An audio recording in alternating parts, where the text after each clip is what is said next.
At the point of recording this, the Marathon Server Slam has been going on for a little over 24 hours now, and going into it, I had some expectations. I expected for this to be PvP-centric with like a touch of PvE. I did expect fast gunfights with the game loop being a bit slow in between gunfights. I expected a lot more immersion here in this build, and I did expect some server funk, right? Like some server instability, maybe some hit-reg issues as a byproduct, some things like that. And full transparency, I wanted to test all this out. I wanted to test out the PvE versus PvE gameplay loop and the flow. I wanted to really get a feel for the weaponry, the overall immersion, all that good stuff there. I ultimately didn't come in with no crazy expectations or anything like that. I wanted to treat this just like a test, or just like the test it is. So no, I had no expectations from like a narrative and lore standpoint really. But I do want to talk a bit more in depth about what I did ultimately experience, the good and the bad, all right? So let's start this off talking about the good, right? Everything that I experienced that I thought was like, yeah,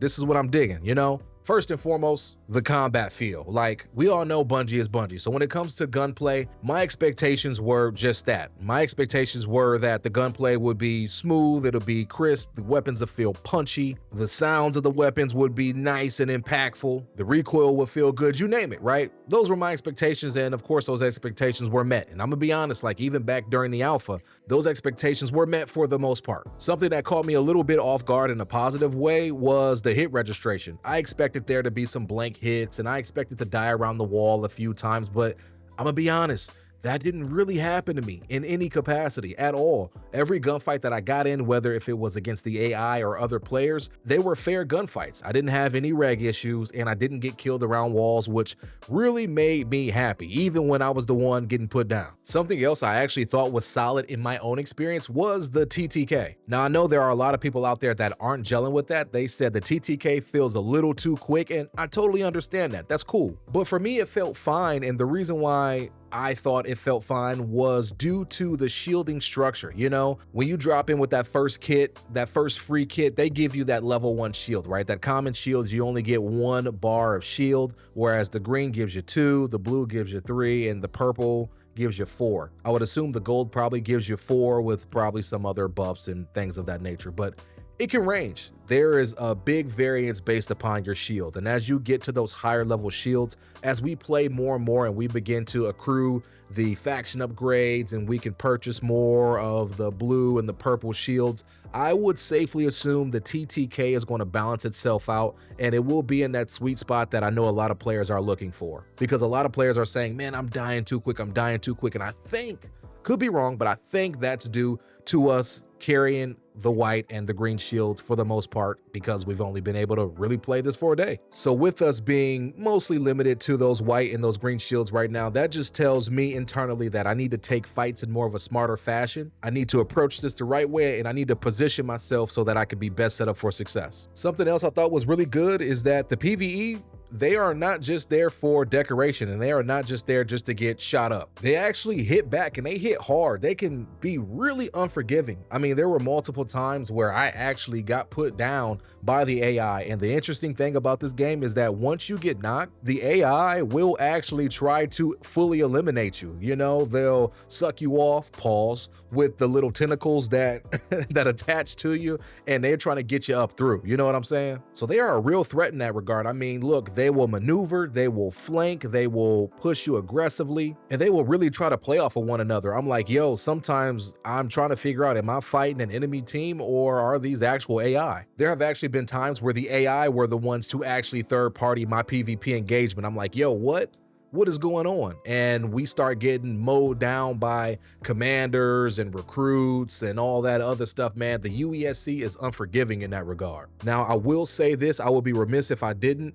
Some of the enemies do feel a bit bullet spongy, and that's not the most fun thing in the world, especially when the ammo economy is so important in this type of game, and the only ammunition you can really find consistently around the map are light rounds. If you go in with like a bully SMG, which takes heavy rounds, and you empty out all your heavy rounds fighting a commander or fighting some type of mini boss, and you're left with no ammunition, that does kind of suck. It does kind of suck, knowing that if there was maybe just mechanic in play over that enemy being a bullet sponge, you would end up saving more ammunition as a byproduct. Like, for example, if the opposition dropped EMP grenades and you had to hit that mini boss with an EMP to stagger it to do damage, I would like that. I would like that versus them being a bullet sponge. Like, trade that off. Give me, you know, a pseudo mechanic so that way I can save some of my ammo. But that's something I believe that Bungie can touch on if the data lines up and if enough people talk about that. I think Bungie can make that type of adjustment on the fly. In terms of performance, me personally, I didn't have too many issues. I know some people experienced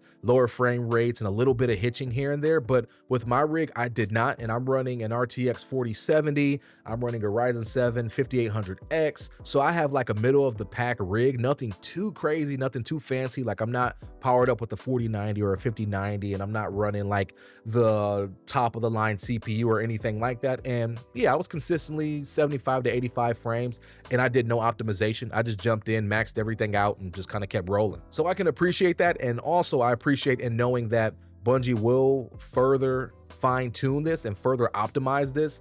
That's one thing I noticed, like in my time of playing Destiny. The more I played Destiny, the better the game became optimized and the better my frame rate was over time. So I would safely assume Bungie is going to have that same approach with Marathon, and they will continue to turn the dials and do whatever fancy stuff that they do in order to better optimize this experience so we can get better frame rates. Everything continues to be smooth, or it smoothens out even more, and we can continue to enjoy the product as a byproduct. Something that caught me off guard in terms of what I experienced, but I was a huge fan of, was the overall loot economy and its out of raid value. I feel like, and I could be wrong here, but I feel like back when we all played that alpha, most of the items you exfilled with were automatically sold, and there wasn't a lot of opportunity to acquire items to use them for other purposes, right? Whereas in today's game, not only are you acquiring items for your respective faction upgrade tree, but also to barter as another example, right? So for example, the biomass, and I always call them the ears. They look like little ears on the map perimeter, and I think you can find them on Dire Marsh, but you can use them for one of the upgrade trees for Cyber Acme, which, cool, that's awesome. But they also have another usage. You can exfil with them and use them to barter to get shield rechargers as well. So it isn't only cash flow that matters, but also to you acquiring items to take out of raid to trade as well. So if you're down bad from a cash standpoint and you do a rook run and you get a bunch of those ears, those biomasses, you can exfil with them, trade them, get your shield rechargers, and kind of start fleshing out your kit even more to get back in as a traditional runner. And I'm a huge fan of that. I am a huge fan of having the opportunity to explore multiple acquisition paths outside of just using a singular one, such as money. So having the opportunity to increase the value of that loot that you find in raid, that's a huge W in my book. Now, a small sidebar / complaint is right now, with this game being in its infancy, a lot of the looting feels a little bit overwhelming right now. There are a lot of different materials that you can find on the map, and we don't know which ones are important and which ones aren't. Now, granted, you do have the opportunity to track certain items. So if you are looking for those biomass ears, you can track them and you can open up your map and it will tell you where on that respective map you can find that particular item. So you can go to that area, find the item, and get out. But there are a lot of items that you quite can't realize, or you quite, don't know what those items are for in particular. You can still exfil with them and figure that out later, and that's cool. But right now it's just a lot to navigate, and I think the more we play the game, the more we'll know what's valuable, what isn't valuable, what I need to get, so on and so forth. But that's just a sidebar, and I think that's just going to come with more experience with Marathon. And something else I really realized in playing this for myself and not just watching a video on YouTube, and I have to preface by saying this, you either love it or you hate it, but the art style, the art style, and full transparency, I'm all in on it. But I'm all in on it for a couple of reasons here.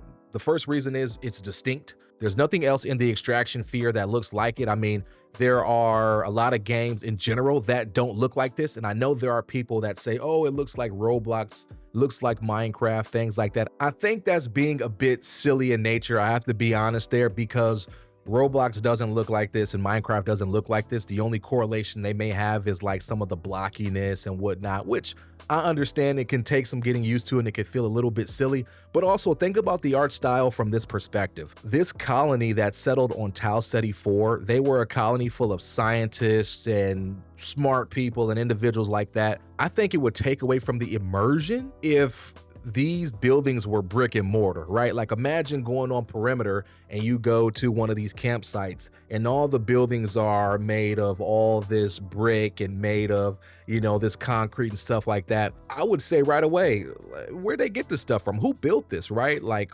who as construction workers, you know, came here on the Marathon ship and put this stuff together, right? Whereas everything with that 3D printed aesthetic, right? Everything looks plasticky and whatnot. It makes sense because by this time, I would safely assume they have the capacity and the technology to be able to 3D print these buildings. And I would be more shocked if they had the capacity to build things up brick and mortar, you know? So again, to me, that makes more sense. And look, they could have gone with more of that generic realism. And I don't want to say generic realism. That's not being fair, but more of like that realistic look, right, that we see in these other games that look much more akin to like what we look like. But every other game on the market is doing that. I appreciate that Bungie really swung for the fences to try to bring something super different to life. For some people, it looks too much, things look too saturated, and look, I hear you and I get that and I understand that, and this isn't for everybody, and that's cool. Maybe there are some filters that could dial that stuff back. Maybe there are some settings that can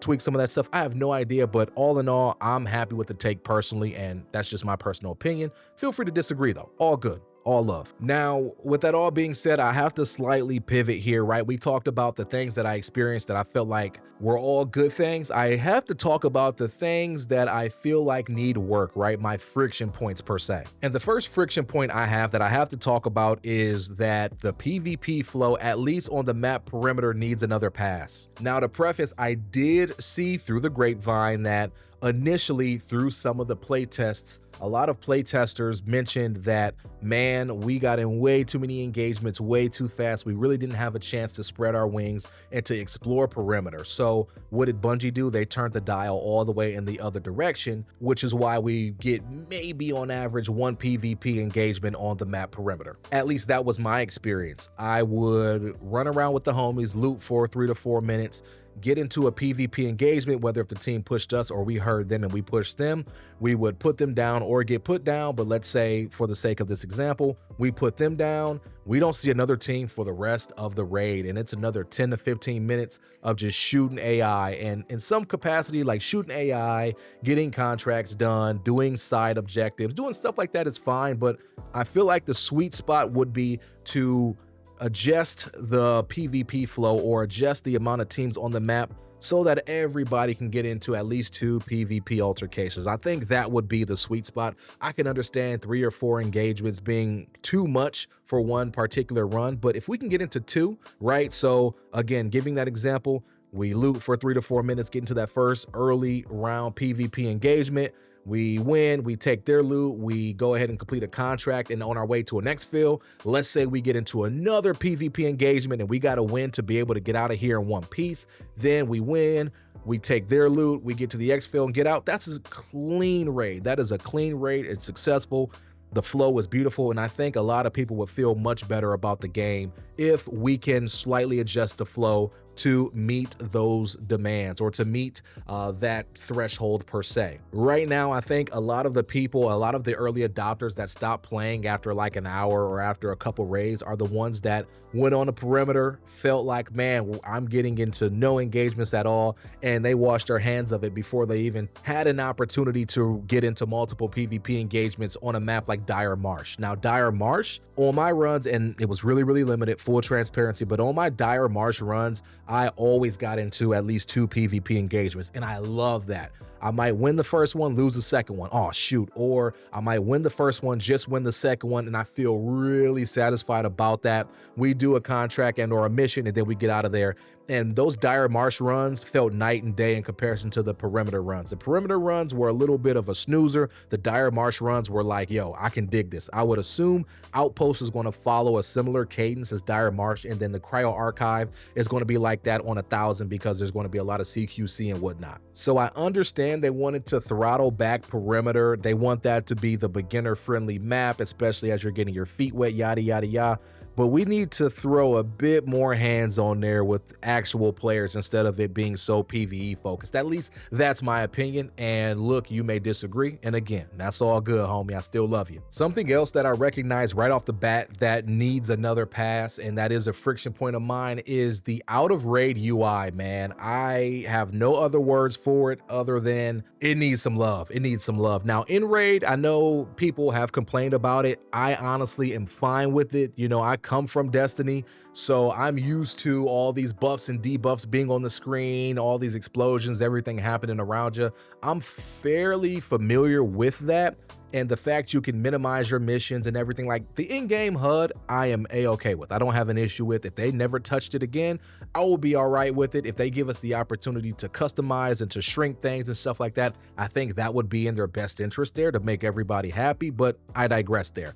The out of raid UI it's a lot. It's a lot. It feels like a labyrinth if I'm being fully transparent. And I spent a lot of time just trying to learn and navigate it. Now, I'm doing that as somebody that's committed to Marathon and that's committed to learning it and experiencing it and all that good stuff. Imagine being somebody that just heard about this through the grapevine and this is your first impression. You're going to get overwhelmed and you're going to be like, nah, I'm good. I'm good. Because not only do you have the factions to navigate, but each faction has an armory.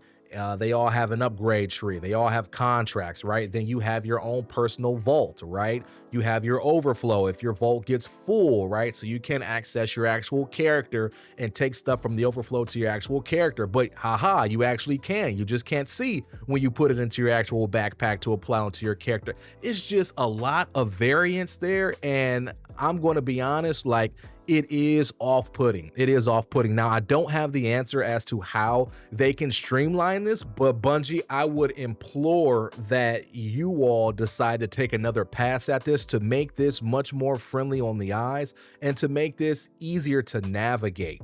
I found myself bouncing around from thing to thing to thing because, man, I'm trying to find the contracts, right? And I'm in my personal vault, so I got to find a way to get to the contracts. And then I accidentally go to the armory, and then I actually go to Traxxas. Oh no, I need to go to Cyber Acme, right? Like, there's just a lot of menus and sub menus, and again, I'm used to navigating menus. Like Destiny 2, for the most part, was always a menu simulator, and it is now even more than ever with the portal. Again, another convo for another day.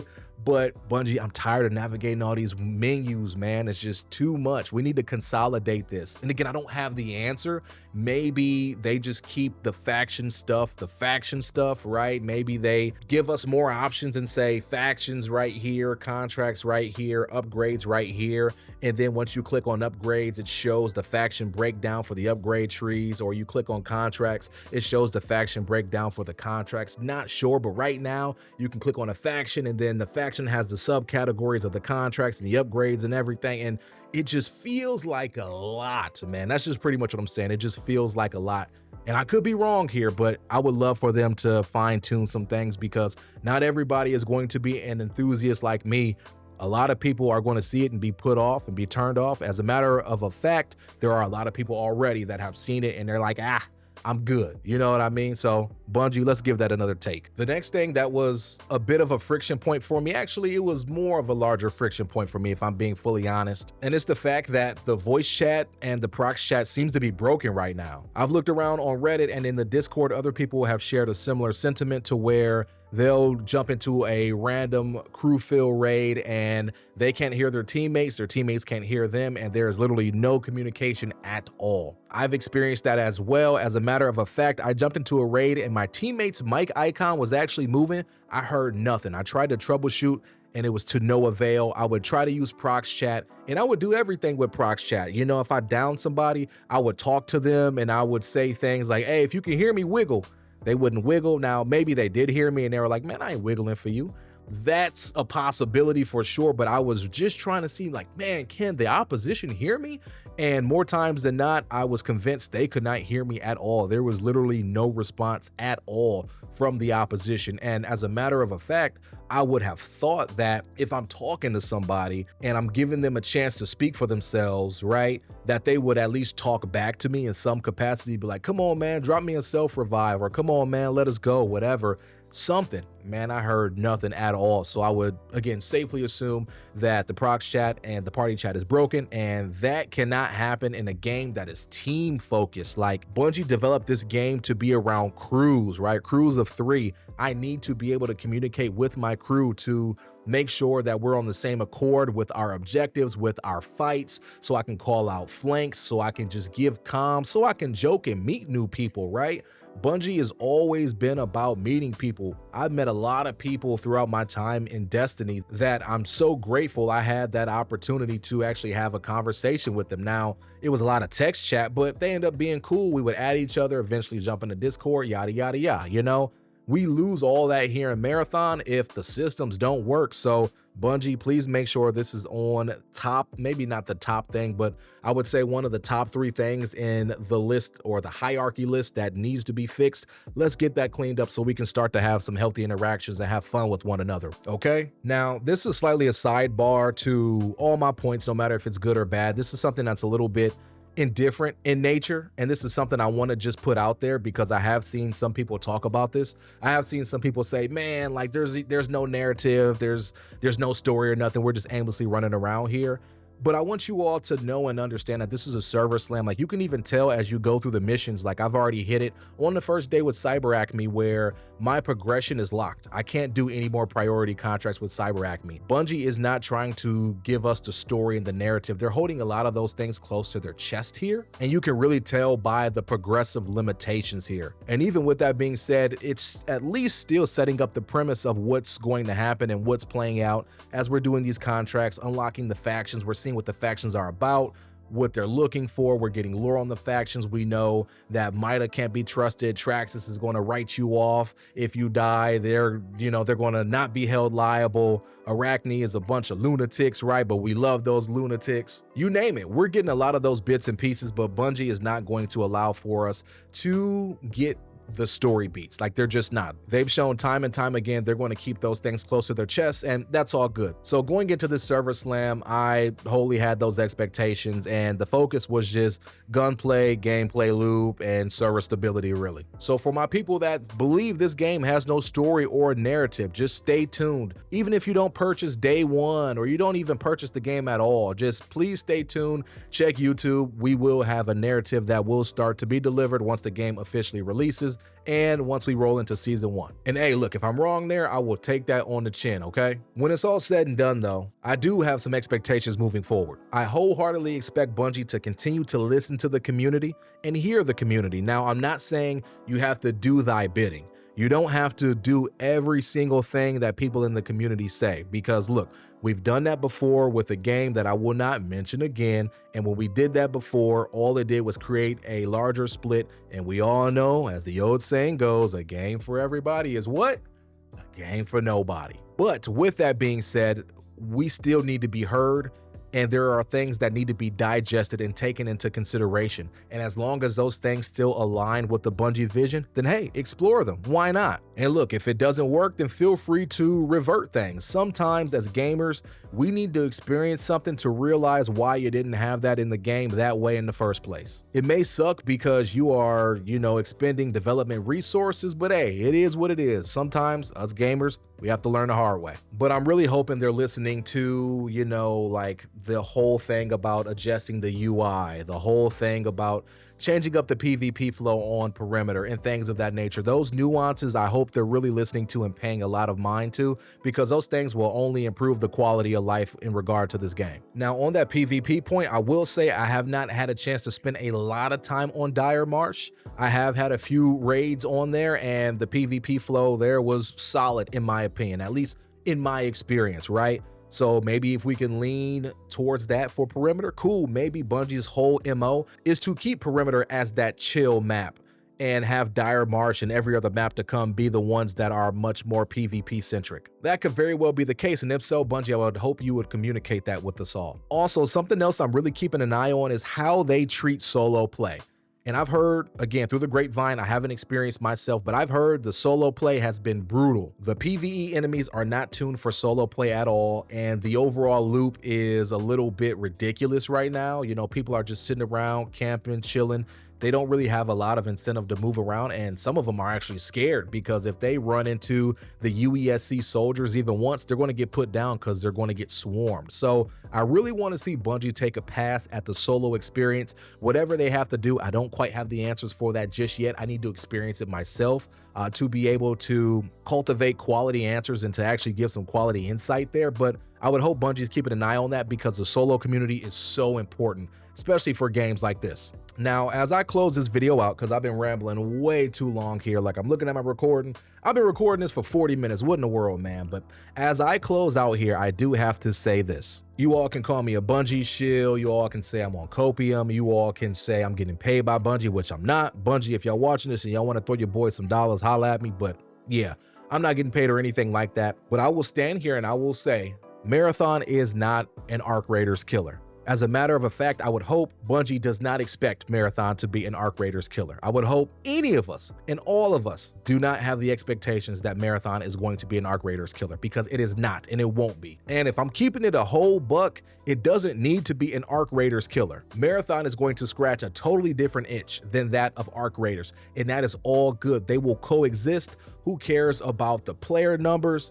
Arc Raiders will probably always average over 200,000 players on Steam, and that's beautiful. Marathon will probably only average 40 to 50,000 players on Steam, and that's all good. Again, Marathon is a niche shooter that is supposed to be more PvP centric with PvE, lore beats, and a narrative, and Arc Raiders is much more of a sandbox experience that you get to cultivate whatever story and whatever narrative you want to construe. I'm tired of everybody pitting them head to head. Oh, Marathon's better because of this. Arc Raiders is better because of this. No. Let's stop with all that, right? Let's stop with all that.